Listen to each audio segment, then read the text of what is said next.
Okay, so I'm going to hand it over to our Vietnam veteran Lou Paradise with the help of his wife and with his PowerPoint. Okay, you ready to go? Okay, you're welcome. Thank you. So number one, we couldn't even be in this place if it wasn't for the phenomenal Peggy Collins, who seriously, thank you. God bless you, my sister. Seriously. There's a village here. I know. A team of people that it's not just me. Yes, yes. But and we always give it up. We always give it up to the team. Started with her dad, Thomas Collins. Imagine his chops had to be broken when his name was Tom Collins. You know what I mean? But God bless him. And seriously, he suffered from a lot of the different stresses and strains that overcome some of our veterans coming out of really tough areas, especially Vietnam. Each and every one of us has made a sacrifice to our country in one way or another, whether you served in the military or not. Having to describe the feel of a place like Vietnam, the experience, is a challenge. It's one of those things, if you're not there, you really can't know it, and you really can't feel it. You can see it to whatever degree. And we are grateful for all of our brothers and sisters in uniform, all of our veterans here today, all of the families that support our veterans, no matter which war they may have been in. But Vietnam is, for me, obviously, is a very personal and honorable experience to be involved. We are never, ever far away from the feeling and the sense of duty and obligation to remembering our brothers and our sisters and the phenomenal Vietnamese people who got perpetrated on, and certain things that happened. Like all other places, we would have preferred having something that would have been based on kindness and consideration, thoughtfulness, concern, doing the things we need to do. We happen to be honored with two Vietnamese people here today, Alan, and God bless you guys for being here. We so appreciate you being here. So as you know, war does break out in humanity, but there are times when humanity breaks out in a war. A lot of people have heard all sorts of stories about Vietnam, or they don't know anything about Vietnam whatsoever. But I will tell you that when you were involved in a combat situation, no matter where you are, no matter where you've been, we're talking about people who came into the military. We're all working class kids for the most part. Our dads might have been plumbers, carpenters, electricians, farmers, people that collected tickets.Maybe they were in the police department, maybe the fire department. But we know for sure that we all cared about each other and the work ethic. Don't let anybody kid you, and every combat veteran here knows this. We all have heard we're fighting for democracy, right? And that's true. I love this country. I don't particularly care for the government from 1960 something all the way till today, unfortunately. That's the way it works. And that's because it's never been about them. It's always been about us. When we take a look at the value we add just by being kind and considerate, just by being humble, servant leaders, understanding that every life we come in contact with, we're coming in contact for a reason. God Almighty, to me, it's like as a New York Italian boy, I can tell you, and the story I'm going to tell you ultimately will prove out that the hand of God Almighty was on us. This is one of the very good, positive, incredible stories that most people don't know about service people in Vietnam really working with the Vietnamese people. A moment in time can mean the moment between you being here and you being gone. And that's to anyone. We're on this planet, by the way, just in case you didn't realize you are in a miracle process. We live on the outside of a planet traveling 67,000 miles an hour through space and spinning at 1,000. Now, I don't know about, I'm a New York Italian boy, so I'm a little slow, but that's a flat out miracle. And a lot of people believe, the atmosphere protects us and all that, because we don't, I mean, imagine traveling that fast in outer space. I thought about it, saying, wait a minute, if we are 365 days to go around the sun how fast must this planet be booking, for millions of miles? And that's how I found out. I looked at NASA, found out that information. But more importantly, the real miracle is when somebody comes to look at another human being as a person, look at another person as somebody important, look at the transfer of feelings and trust and respect as the opportunity to deposit emotional gold in the sense of being with each other. When you get put in real tough situations, you don't know how you're going to respond. I can say in the Marine Corps, as well as my Army brothers, and my brother over there told me, I said, I know that we got this relationship between the Marine Corps and the Navy. He told me, I'll tell you what the relationship is with the Marine Corps and the Navy, which I love because that's exactly what I expect to hear from you. When a bunch of men and women are fighting in a combat situation, we're not thinking about democracy. I'm telling you straight up. We're thinking we got to keep each other alive. We have to secure our mission. We have to do it with as much dignity, respect, genuine concern. We don't want anybody dead if we can help it. It's this weird kind of thing. You're asked to go somewhere in another country. You might be, excuse my language, I got to be careful because we got kids and it's Sunday, right? I can't just drop stuff. So I'm not going to do that. He's smiling because he knows where I was going. You're not asked to go over to your neighbor and say, hey, turn the friggin' music down. You're making too much noise. You're going to ask somebody to go and terminate somebody else's life and then to terminate yours. Think about it. It's the most unnatural thing ever. Because what are we all trained to do? What do our parents do? Treat everybody with respect. Treat everybody with love, with compassion. And these are the strength superpowers, by the way. In the Marine Corps, humility, I know it's going to sound weird, humility is one of the greatest assets we have because ego is the enemy. And if you're not trained, you'll never be able to survive the first opportunity for the first gunshot to go off. How many people are afraid to get up in public speak? Because like, oh my God, like one of the fears, just getting out and talking to strangers, right? Well, you guys aren't strangers because you're a family now. Because what happens with New York Italian people? You spend more than 15 minutes with us, you're family. You can't even get rid of our raggedy asses. I mean, seriously. We fight for the ideal power of what America has transformed us to deliver anywhere we step our foot in the world. But we're there to fight for and with each other. To us, we thought about, I was on the advanced party going into Vietnam, September 1964. We were looking at, we weren't under, you can look it up. If you look up Operation Shoe Fly, you'll see that our whole entire group from like 1962 all the way till the time we got there. So we weren't under congressional orders. We were under a CIA order, believe it or not. And our main job was to help the government at the time to understand it would be much better if we took a look at this country and we did something called diplomacy. Because diplomacy means that you are actually engaged with what is in the best interest of every single person that you now are going to come to know in a different country, not a foreign country, a country with people in it. The foreign country, like, whoa, what's that? Is that like some boogeyman from outer space? People in another country. Get to know the culture, get to know the people, get to know what's important. And guess what you find out? Every single thing that's important to somebody, it doesn't matter if they have running water, they have electric or not. Everything in every place we've ever been, they feel the same way about everything that we do. They want their families to be protected. They want food for their kids. They want shelter. They want safety. They want the kids to learn stuff.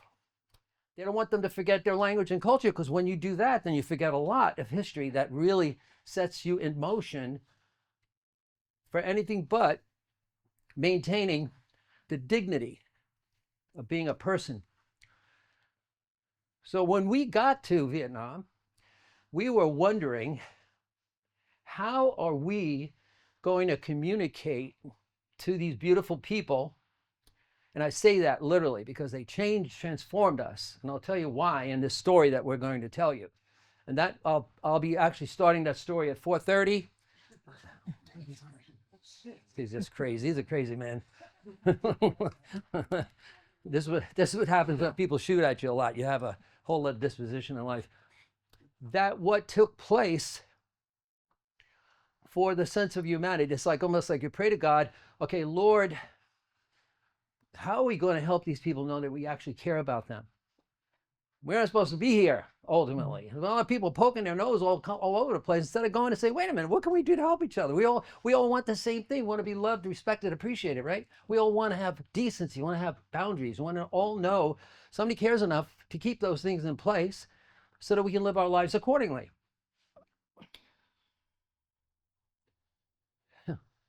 So God has this thing, and got a sense of humor too. We had 44 tropical storms between September and October. Now, if I said the names Joan, Kate, and Iris, you're probably thinking of your cousins maybe. But these ladies were not cousins. They were typhoons. The latter part of October, earliest part of November, between October 31st and November 6th, Kate waltzes in, puts the country in some major flood processes, but not terrible, not yet. Joan comes in, more flood water. Jungle is swaying. I mean, we were in the middle of it. We were in Da Nang. We were on an air base in Da Nang. So we were always a little bit more above water, higher ground. Our helicopter squadron was there. And then Iris. I know some people named Iris. They're lovely people. But when they're not a cyclone, a tornado, or a hurricane put all into one, drops so much water on the 6th of November. So you could see this back and forth, all three things. It put I-Corps, we call I-Corps, all the way down to Chu Lai, up as north, not as far up as Quang Tri Province, Da Nang, all of the waterways all around underwater, 12, 15 feet of raging floodwater. All the rivers converged, everything was underwater. Flying conditions were not going to be good for us to take our helicopters up just yet. The gusts of winds were really just too strong for that moment. We waited for them to calm down to 30 miles an hour. We actually went into the air 40 miles an hour gusts. Now imagine this. You've got, and here's the reason why we decided to do something. So on November 10th, the Marine Corps birthday, I know our guy in the Navy loves this story. The Marine Corps birthday on November 10th, and our Army buddies too. And on November 11th, in 1964, we rescued 1,700 Vietnamese civilians out of the floodwaters. 7,000 people lost their lives, Vietnamese people. Less the 1,700 people that we rescued. The sense of what it is that makes us think, how are we going to get to know somebody? Now, just think of this. We were the last people on the planet. We were on a list of people that these incredibly beautiful people thought were going to come and help them. We took off. The storm was still raging enough. It was dying down. We could tell that. The jungle was just going back and forth. The canopy was crazy in the jungle at that moment. There's a lot of open field areas, so we could see a lot of the people. And most of the people that we came across were literally infants to kids about 7. Very rarely we saw anybody above 7 years old. And then elders. The very first people that I went up, we couldn't see everybody at first because the jungle was, the canopy was over the top, and those we could see. Now just imagine, they're on a thatched roof floating down the river, booking down the river. some of them hanging off in the river. Now you think in Vietnam, 95 days in November wouldn't be a big deal, but you get hypothermic in water. When we saw first time, we have no idea what we were going to see. And John was saying, when you see something, you can't unsee it, right, John? Right? You can never. And all I'm seeing is these guys right here. I'm seeing kids I know at home. I'm saying, oh my God, you're all kids. You're all little. I said, look, we all talked in our helicopter with our pilots. I don't care what we got to do. We're going to get all these people. We're going to get as many people as possible. We went over and hovered over an area that was clear enough so I can get on the hoist, go down the hoist to just, and the people, when they were looking at us like, what the hell are you? Number one, you got your helmet on, you got your flight suit on, and you're trying to tell them we're going to, what do? We don't know the language, you know nothing. So you want to get, you want to get a ride out of this, would you go like Italian? So, at least, so sometimes that works for you, that, like that. And they got it. So I grabbed all the kids, but I grabbed one of the elders with them because they looked at me like, you ain't going anywhere with our kids. I don't care if we're in the worst place, if you're not taking our little ones. And I picked up the elders. I literally was carrying like 4 or 5 kids with a couple of elders, and we went up into the plane. And on the plane, we had blankets. We actually had a bunch of toys that we were collecting for Vietnamese kids. So we had that. We even had on our base, the Marine Corps birthday, we had birthday cake and a whole bunch of things to celebrate the birthday. So we knew we were going to be able to feed people. We're going to be able to do the other thing that nobody would have thought about, get them back to their families. Now, everybody's heard, if you know anything about Vietnam, you've heard about the Viet Cong. We knew exactly where those hamlets were.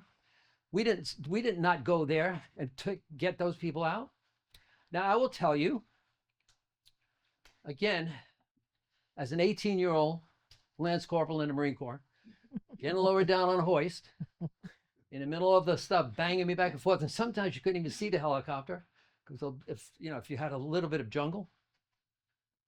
I thought it was pretty rude when somebody was trying to snipe me while I'm grabbing little kids. But I didn't care what. Those kids were not going to stay in that place. Those elders were not going to stay in that place.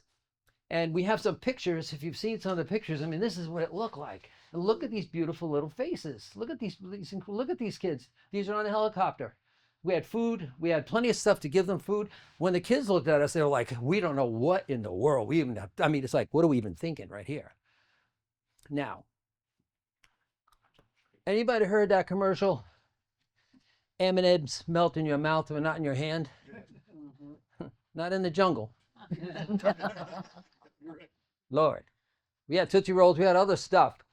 When we gave the kids these things, and I was, you never know that I'm kind of animated. So I was like, it's going to be okay, guys, and whatever. The older ones, like the 7-year-olds, would tell like the 4-year-olds, and that, okay, no, it's okay, it's okay. And here's how I remember this. And there's a bunch of stuff I want to tell you about these incredible, astounding people in this story.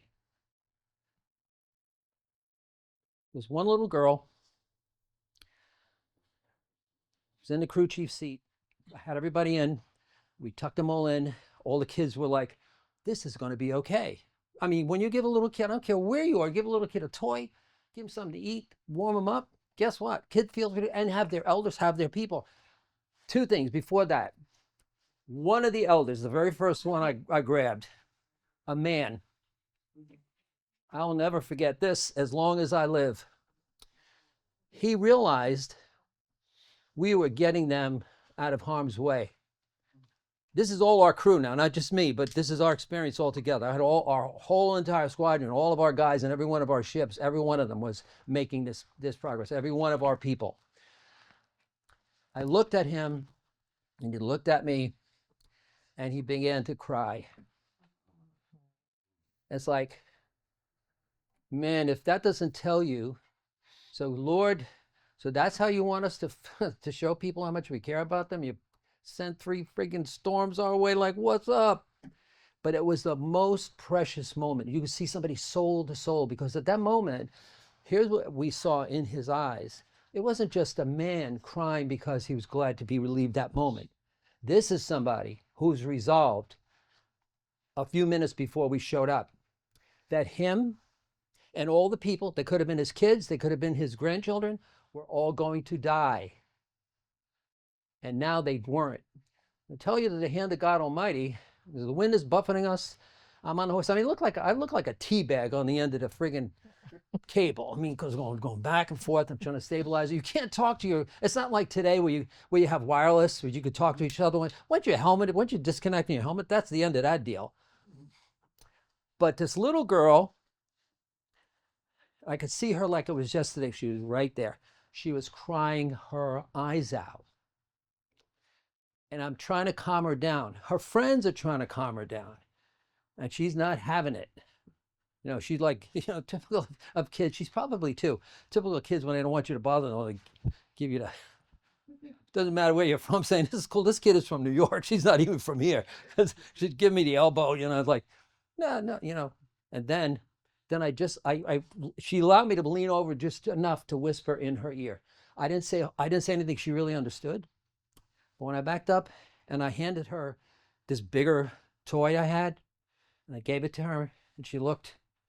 And that last, when your kid, you've had this, when your kids get hurt and they cry and you comfort them, it's okay, I'm gonna be okay. Maybe they're just shocked by falling down. It wasn't really an injury.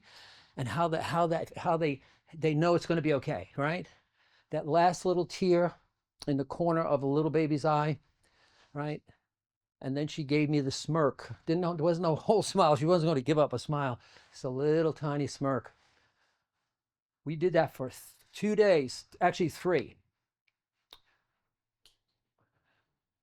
When you get an incredibly beautiful group of people, some of the most gentle, loving, caring people on planet Earth, and you hear all kinds of other stories, right? But that's not.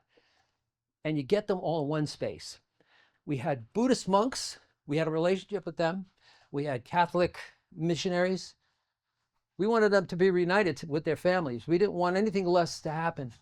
We didn't care where they were from. We didn't care if they were going to be combatants later. It didn't matter to us because it said, no. Because war does break out in humanity. And occasionally, if you're really blessed, humanity breaks out in a war. We were, Ashu Valley, all places where we were, the 2 things that happened, nobody got hurt. And to me, the most important thing, nobody got dead. We had a few bullet holes in our aircraft, our helicopter. But here's what this part of it does that maybe made it possible for us not to have so many things that are kind of the horror stories that go off in a person's mind in the middle of a combat zone when you've killed somebody. If you've never had that experience, I hope to God you never put in that situation, especially somebody you do not know. That we had something that lifted our spirits. We saw we could communicate with a whole population of people because of act of what? Kindness. Now, we didn't allow reporters and photographers to come up to our forward area. We just didn't. When they let a couple of them in, we wound up chasing them out of town. And here's why. They asked us, we were sitting, they said, we'd like to interview you. Do you realize that you folks have some history that you just created? So we're all looking at each other, Lance Corporals. Oh, I know why they came. We were making a lot of money in Vietnam. Yeah, that must have been it. Between our flight pay, hazard duty pay, combat pay, we were making a whole $250 a month. We were rolling in it. That must have been why they asked us this question. How does it feel to be heroes? Now, we're young, but we are not, and we're so convicted. soul to soul, heart to heart, on what just happened, how blessed we were to be that person, to be that group, to do this. I said, what the hell are you talking about, heroes? Who rescued who? Did we rescue them, or did they rescue us? Because if it's transformation of life and soul, when you have a misconception about somebody because they look different than you, and then all of a sudden they're the enemy, they talk different, they dress different, they're the enemy, well, this United States of America wouldn't be here at all if we just said, no, if you look different, you talk different, you can't come here. My beautiful friends who are Native Americans might have loved that idea, but that moment, so everybody likes to get recognized. It does make you feel good, especially if you've done something, that deserves recognition. However, now, if it wasn't for my darling wife, General Aurora, my new commanding officer, all of this that you see here, medals and all of the stuff, except for this one. This crucifix went with me if those guys all knew. Did you ever see the movie about what's his name, Doss, the guy who saved all those people in World War II in Okinawa, right? I can't remember the name of the movie. I'll come to Hacksaw Ridge, right? He wouldn't go anywhere with his Bible. Yep. I wouldn't go anywhere without that cross. Now, I don't know why I felt that way, except I prayed to God every day. But what does transpose us is, what are we going to do? How are we ever going to be transformed in life? From some of the Zig Ziglar used to call this stinking thinking. He said people don't get why kindness and compassion and love and concern and humility and decency and honor, if they don't get that, they need a checkup from the neck up. Right? So when we have these moments, these are moments. We have this gift that we were given. We realize anything out there in the field was not our enemy, not in a real sense of enemy. I mean, here's why. As an 18-year-old Marine Corps Lance Corporal, did you see that picture? That 17-year-old? Here's how smart I am. I bucked every authority there was on planet Earth till I was 16 years old. A month after my 17th birthday, I made sure my parents signed me into the Marine Corps. And I knew I was going to the Marine Corps. And I'm grateful because the training wasn't about, and a lot of times in people thinking about the Marine Corps, they think, okay, these are just combat people. That's it. They go in, they do what they got to do, whatever. The power of the Marine Corps is how many people do not have to die. If we are that good at what we do, so of our incredible brothers that are Rangers, and so our incredible brothers that are 101 Airborne, thank you very much, by the way, and so many things that go on in this life that we don't know what we don't know. And we can't feel it. Like Maya Angelou said, people will forget over their time, in her lifetime to learn. People will forget what you've said. People will get what you did.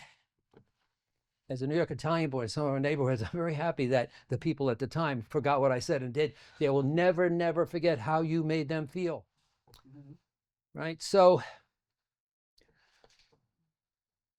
we have that moment, that big, I call like an emotional, our emotional bank account, these lives, which we, by the grace of God Almighty and our crew, good story, a real story, a good news story. Every time I tell a story, somebody says, damn, this should be a movie. Because we saw all the other stories, and it wasn't so pretty. There's a lot of stuff in places like Vietnam and other places aren't so pretty. And how people would treat us being in a war of any kind as if it's some sporting event where if you don't win, you're losers. Where you are always going to know how many people care deeply about what's real by the way they conduct themselves, by the honor they bring, by the consideration of respect and earn trust. And it's always going to be the same. We don't earn trust and respect one time. We earn it over and over and over again. And we can prove we do by the way we interact with the people around us and with the people with us. And I could even prove, I even could prove I had hair one time. And look, that guy never liked this picture being taken. Could you imagine?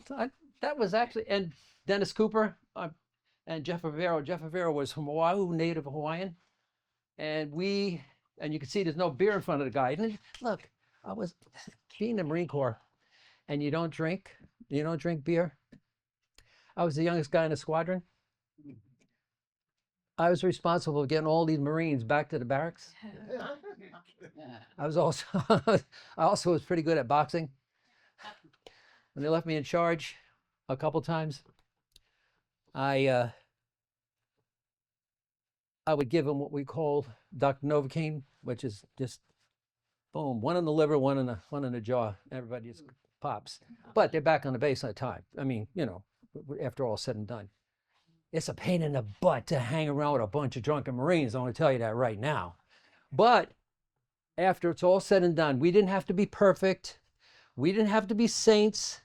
We didn't have to be so good that we were like, oh my God, these are the role models of the world. All we knew for sure is at the moment in time when it was called upon us to do something that mattered to other people, we were there to do that job. Whole crew going in and having a lot of training before you go into a firefight. It's like Mike Tyson says, you have a game plan until somebody punches you in the face, right? Well, that first shot that goes off, the first time you're actually being shot at, as opposed to, that's when you know. And I'll tell you that HMM 365, forgot to mention that, so everybody who's going to see this, those guys especially will appreciate, HMM 365 Helicopter Combat Squadron, 26 Mag.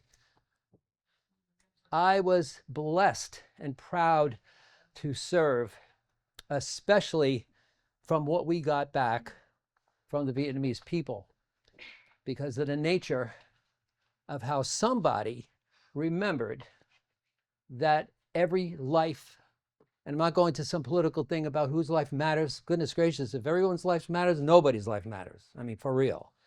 But how just a sense of decency, doing something at the spur of the moment. These weren't orders that came down from anybody. Doing something at a spur of a moment, just taking the time to find a solution for a significant problem that actually affected whether somebody would live or whether they would die. And that we were part of the middle piece of that, so that we all knew that we are not only giving an opportunity to honor a lot of our brothers and sisters. Talk about heroes. Back to that, just one moment. Heroes to me, of any of our brothers and sisters that went into conflict, combat duty, and never made it back. They didn't have a chance to come and have a family. They didn't have a chance to have a family to see a child graduate, to celebrate a newborn baby, or maybe a grandchild, or a birthday for grandma. They never had a chance to visit with their mothers and fathers again. They didn't have an opportunity to build a career. They didn't have an opportunity to come out and make as many mistakes as all of us have made and trying to make up for it by doing the second half of life better than we did the first. They didn't have an opportunity to do that. So this positive story, this one story that never gets told, and for Peggy, God bless you, sister, and for Tom to be, and for all you volunteers, how many people volunteer here? God bless you, people. God bless you, because this whole idea of forgotten, so we didn't forget our brothers. We didn't need fanfares. We didn't need celebrations. We didn't need parades.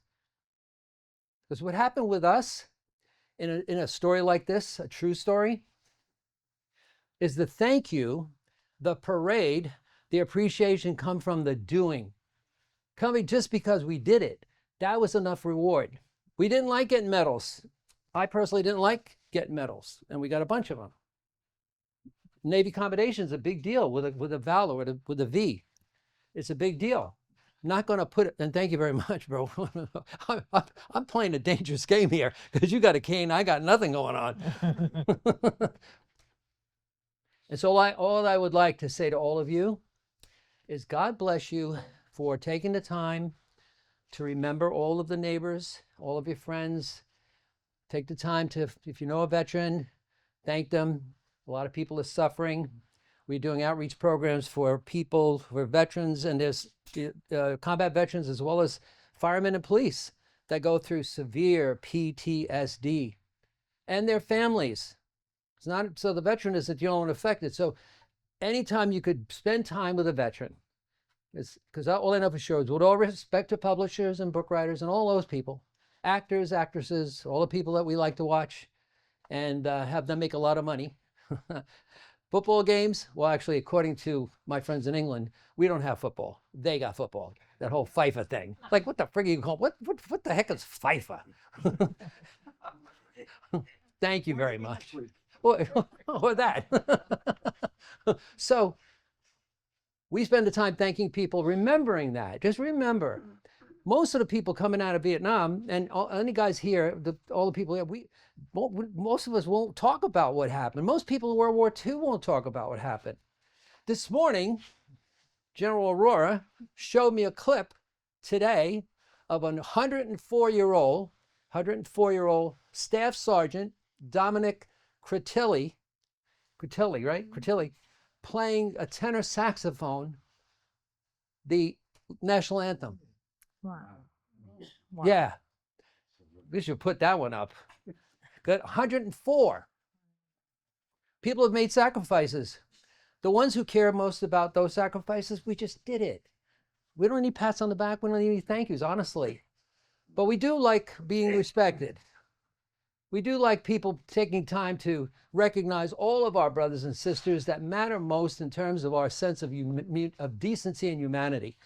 If we ever lose, and when you're not, and here's the part, if you don't ever understand this part, and to me, it's like most important, not because it's coming from me.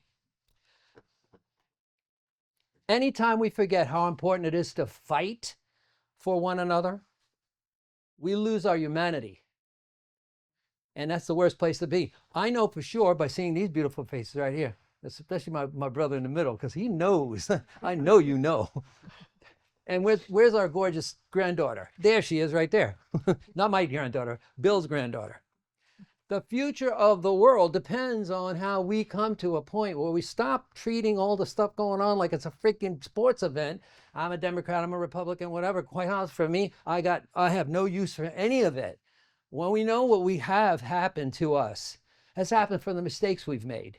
The only true sense of decency as a warrior and understanding the most essential part of what we do, how do we learn from those mistakes? How do we fess up when we mess up?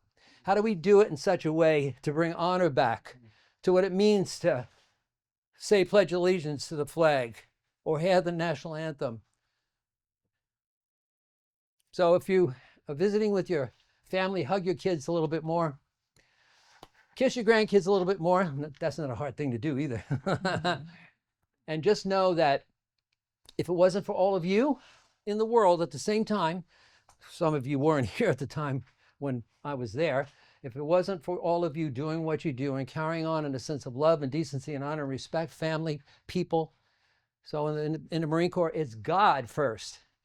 God, family, country, and then the Corps. So now we're going to talk about cooking with cilantro and marijuana. And by the way, the only reason I bring it up, because here's what happens when you do cook with that. You may be the worst cook in the world. They'll be coming back for more. They won't even know why. You know? Anybody got any questions? Damn. Well. What have they Sir. done for flood mitigation now that we come up to more modern times? There's a lot of levees and stuff. There's a lot of engineering going on in Vietnam. So they don't suffer with those type of flood? Well, this, monsoons or typhoons or cyclones are still, hey, Mother Nature is always going to win no matter what. But there's a whole litany of things that are being done. And engineering is really at its peak. One other story, by the way. Thank you for bringing that up. One other story. Anybody else have a question before? Yeah. Hey, Dan. You mentioned 7,000 Vietnamese died. Yeah, the floods. So the 1700 that would have been 8,700. Yeah, 7,000 people that they were able to account for. Yeah, that they can count for. Yeah, because the whole thing is, I mean, everything you talk about, rivers that are murky, water that is murky, got everything in the world under it. That's the danger of going into a floodwater. Is when you go down in it, you're not going down to a pool. You're going down in the hazards that you have no idea. You could be and of course, the slugs. You have two things that take place. Water, it could be diseased already, just by the nature of the things that carry over. But you're not thinking about any of that stuff when you see it's another life. And it trips something in your brain that really makes a big difference. Two of the people, I was able to keep track of two of the people that we believe got rescued out of the group. And from what I understand, they came to the United States, and you'll love this, Alan. They both became engineers. One of them, I was told, went back and built a hospital in Vietnam. The other one, I'm very, very thrilled to know, is one of these people I mentioned. We had some dialogue, and I told him how much I loved dragons, which I still do. I believe that sometimes with craziness going on the planet Earth, if you have like 4 or 5 big fire-breathing space dragons that everybody's got to pay attention to, everybody else would get cool and say, oh, what the heck, we've got to fight against these one things, right? And I can't tell you this has happened before it, but don't you know, in Da Nang, there's a bridge that wasn't there before, and you could look it up. It's called a dragon bridge, and it's literally a dragon over the span, and at night, shoots fire. It breathes fire. So we don't know. It's best because we had Catholic missionaries, so they're able to keep track of a lot of things. We weren't able to verify all of it exactly, but it would be nice to believe that actually somebody from that group of people, and we know a lot of people were in that transition, and sometimes you touch a life that you actually physically touch. It may not even be the life that transforms somebody else's life or has an effect on someone else's life. So, hey, look, just good things happen when you really have the heart for it. And considering that in helicopter combat duty, helicopters are the only flying machine as far as I'm concerned. If I'm on a commercial aviation, a commercial jet, flying somewhere, it's boring to death for me. It's like being on a bus. So when turbulence happens, I'm the only one cheering like some crazy son of a you-know-what. Yeah. But doesn't like to bump into trees, doesn't like its tail rotor being interfered with. And we had our helicopters, and the guys will hear this. Check this out. Our UH-34, that one right there, reciprocating engine. What that means is a gas piston engine, 8,200 horsepower. That bad boy right there, 8,200 pounds at 1,820 horses. One single engine, cylindrical engine, made out of aluminum and magnesium alloy. And in the belly of this bad boy, this part right here, 145 aviation gasoline. Now, if you know anything about aluminum and magnesium, if those catch fire, you're toast before you hit the ground. Magnesium alloys, those things burn so quickly. And with this big thing of gasoline in the belly of this plane, but we didn't care about none of that. And the only point that's probably most important is how we look at. Take fear and put it aside. And how we got to find out how to think about fear. 101 Airborne, guys. Who was 101 Airborne? Wait a minute. John. 101 World War II 101 Airborne. We asked them like how did you guys psychologically, you going behind enemy lines, how did you psychologically get prepared? From a point of, we know we're going to go in and we know somebody's going to get jacked. We don't want it to be us, thank you. How did you do it? They said, you have the mentality, you have your own psychological way of making like you already dead. Now, This doesn't mean dead in the corner waiting for somebody to come over and jack you up. This is like, just get it out of your mind. Because the one thing that fear does, it disrupts the entire unit. And everybody, guess what happens? That person that has that fear, they're not the only ones that get in trouble. The whole crew goes, right? So we, at first you think about like, how, we're 18 years old. Well, first of all, it helped us because we already thought we were invincible. So you ain't gonna, no. I got too many things to do. I got a lot of lasagna home. Oh, I got a good story for you guys. One more story. So what I told my company commanders, whatever you do, because I know this is a big deal about awarding us medals up here, whatever you do not send any information like that home to my parents, right? They think I'm in California because all the mail goes to FBO San Francisco. I said, because I'm not afraid of anything going on here. If I go home to my Italian mother, she finds out I was in Vietnam and tell her, she'll kill me. And unfortunately, they actually had, well, a couple of these actually, wow. The same town, New Rochelle, New York, that told me I had to get out of town because I was a pretty rowdy kid. They wanted to give me a parade when I came back because I got these medals. Now, I don't want to say about telling where to stick it where the sun don't shine. But again, parades, please. But anybody else have any questions? I can't thank you all enough for being here, first of all. Thank you. Thank you. Thank you. Thank you.